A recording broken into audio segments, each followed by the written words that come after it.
अथ देवी सूक्तम्। ॐ अहं रुद्रेभिर्वसुभिश्चराम्यहमादित्यैरुतविश्वदेवैः अहं मित्रावरुणोभा बिभर्यहमिन्द्राग्नि अहमश्विनोभा अहं सोममाहनसं बिभर्यहम्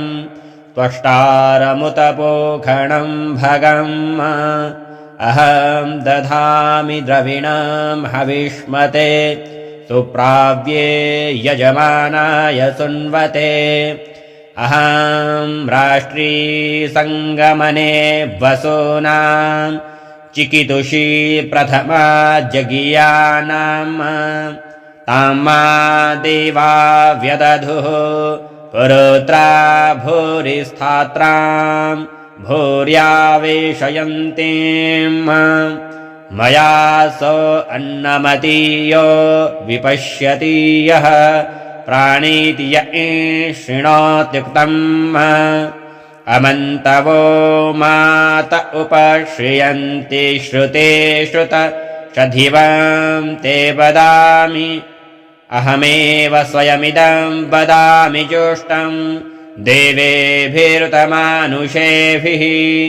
यं कामयेतं तमुग्रं कृणोमि तं ब्रह्माणं तं ऋषिं तं सुमेधाम्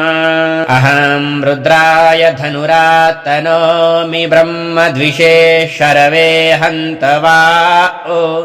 अहं जनाय समदं कृणोम्यहं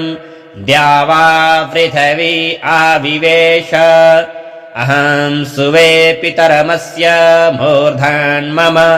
योनिरप्सन्तः समुद्रे ततो वितिष्ठे भुवनानुविश्वोतामो द्यां वर्घ्मणोपस्पृशामि अहमेव वात इव प्रवाम्यारभमाण भुवनानि विश्वा परो दिवा पर एन पृथिव्यै तावती महीना सम्बभूव।